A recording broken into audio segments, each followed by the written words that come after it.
최근에 대한민국에서 가장 관심을 끄는 프로그램 중 하나는 바로 오은영 박사의 프로그램일 것입니다. 오은영, 내 친구는 아니야.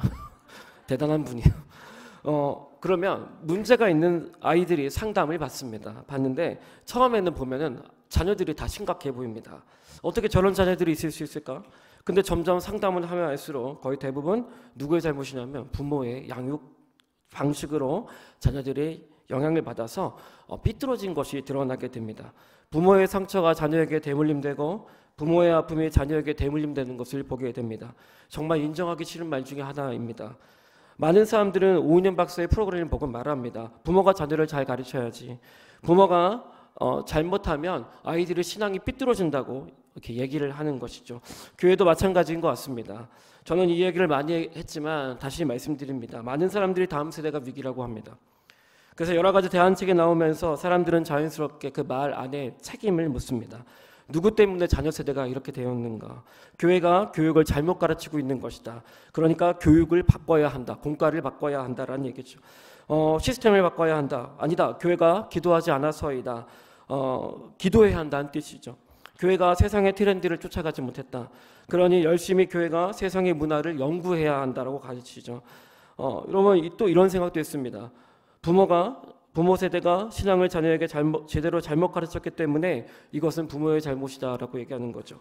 아니면 교회학교 교사들이 문제다. 아니면 교회학교 교육자가 문제다. 우리는 항상 누구의 잘못을 찾습니다. 오늘 성경의 이와 비슷한 이야기가 나옵니다. 태어나면서부터 맹인이 있었습니다. 이 사람은 태어났을 때부터 눈을 앞을 못 봅니다. 사람들이 전부 수군수군했어요. 그런데 다 뭐라고 하냐면 부모 때문에 저 사람이 맹인이 됐다고 얘기를 합니다.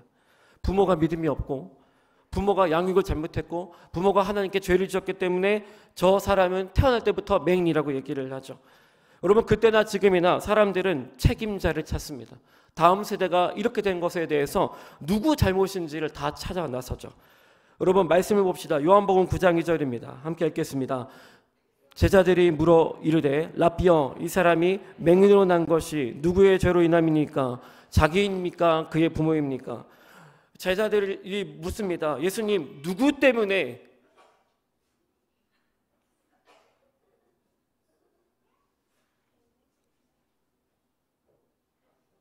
예배 시간 누구 때문입니까? 누구 때문에 자녀가 이렇게 되었습니까?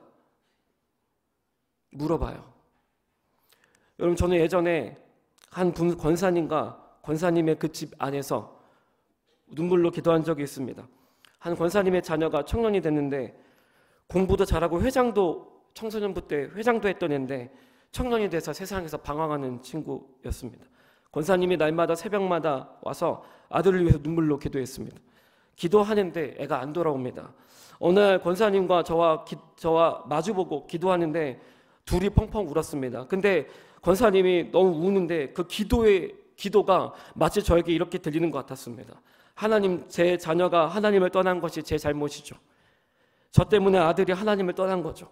권사님의 기도가 이렇게 울면서 하는 것 같았습니다. 저도 앞에서 울면서 속으로 하나님께 이렇게 기도했어요. 하나님, 교육자인 저 때문인가요? 제가 부족해서 그런 거죠? 하고 둘이 손 붙잡고 울었던 기억이 납니다. 여러분 예수님의 답변해 보겠습니다. 요한복음 9장 3절입니다. 함께 있습니다. 시작. 예수께서 대답하시되 이 사람이나 그 부모의 죄로 인한 것이 아니라 그에게서 하나님이 하신 일을 나타내고자 하심이라. 예수님이 부모들에게 얘기를 합니다. 너희 자녀가 그렇게 된 것은 너희 탓이 아니야 라고 얘기합니다. 그러니까 그만 자책하라고 얘기합니다. 혹시 이 중에 자녀 때문에 오랜 기도를 하는데 마음에 내 탓이야 내가 잘못한 거야 하라고 하시는 부모님들이 있다면 오늘 예수님의 말씀을 들으시기 바랍니다. 여러분의 잘못이 아닙니다. 자책하지 않으셔도 됩니다. 그리고 한국교회와 우리 다음 세대 교사 선생님들을 향해 말씀하십니다. 오늘 나오신 세 분의 선생님들이 다 겸손하셨기 때문에 다 자기 잘못이고 자기가 부족하다고 말하는데 예수님이 우리에게 너무 뜻밖의 얘기하죠. 너희 잘못 아니라고 얘기합니다. 여러분 그리고 너희 잘못 아니라고 한 다음에 예수님이 맹인을 찾아갑니다. 그리고 제자들 앞에 누구의 잘못일까? 라고 얘기하지 않으시고 그냥 그분의 권능으로 맹인의 눈을 뜨게 해주셨습니다. 마치 예수님은 우리에게 이렇게 말씀하신 것 같아요. 여러분, 인간은 이렇게 얘기하죠. 누구의 잘못인가? 나 때문인가? 너 때문인가? 하지만 예수님은 말합니다.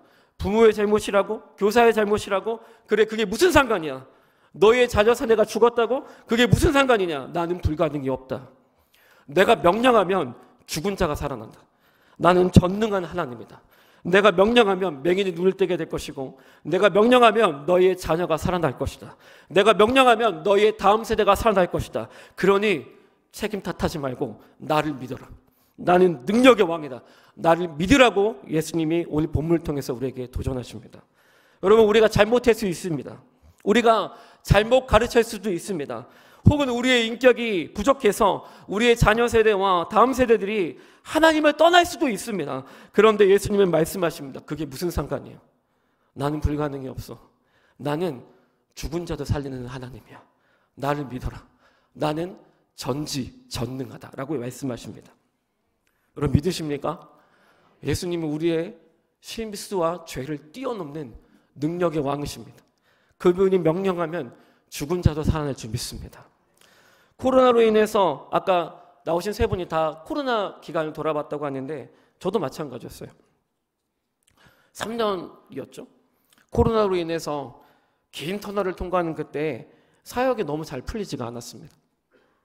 너무 해도 답이 나오지 않으니까 많이 기도하다 많이 울었습니다. 근데 어느 날 에스겔 37장을 묵상하게 됐습니다. 에스겔 37장은 에스겔 선지자가 하나님과 함께 죽음의 골짜기로 가게 되죠. 근데 죽음의 골짜기에 뭐가 있냐면 뼈만 가득 있습니다. 죽음의 냄새가 나는 그 죽음의 골짜기죠. 하나님의 에스겔 선지자에게 이렇게 얘기하죠.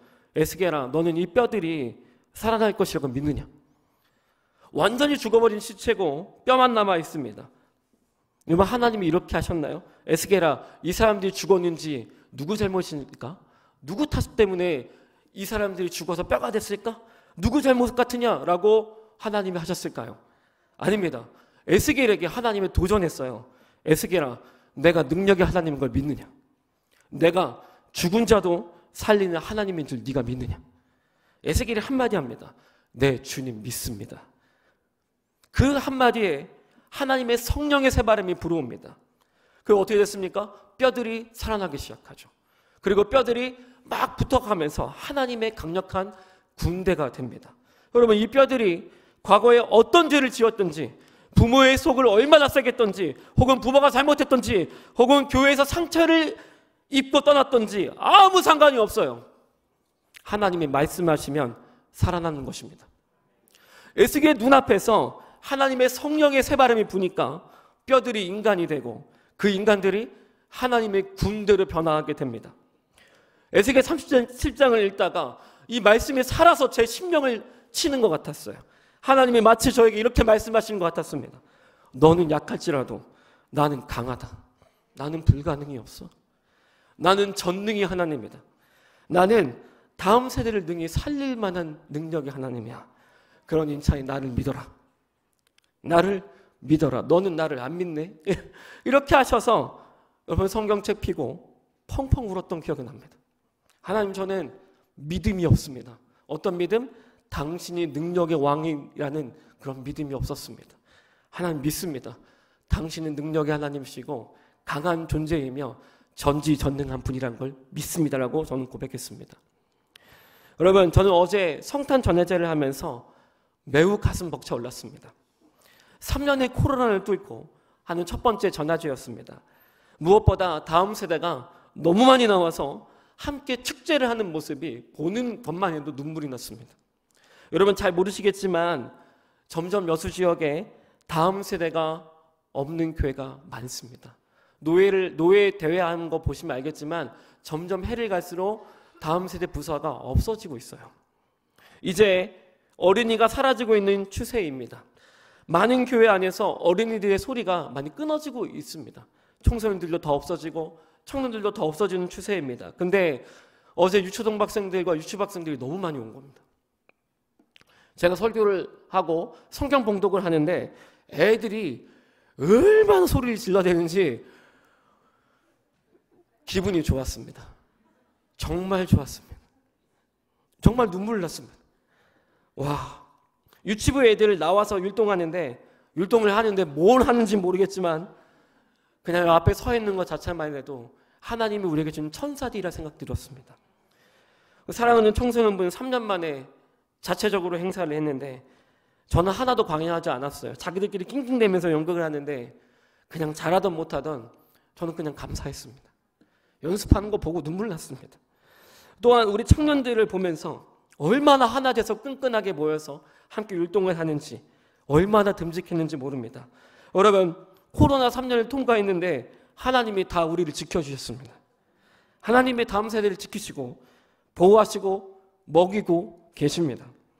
여러분 저는 아까 이 세 분의 선생님들이 다 동일하게 했던 말이 있다고 생각해요. 따라하겠습니다. 은혜라고 생각합니다. 여러분 하나님이 우리 다음 세대를 사랑하십니다. 그걸 지키십니다. 그리고 우리는 아무리 부족해도 그분이 능력의 하나님이시기 때문에 그분이 명령하면 다 살아날 줄 믿습니다. 특별히 이 중에 자녀 때문에 아파하시는 분이 계시다면 우리 하나님을 믿으세요. 우리 하나님은 능력의 하나님이십니다. 하나님 말씀하시면 죽은 자도 살아납니다. 할렐루야.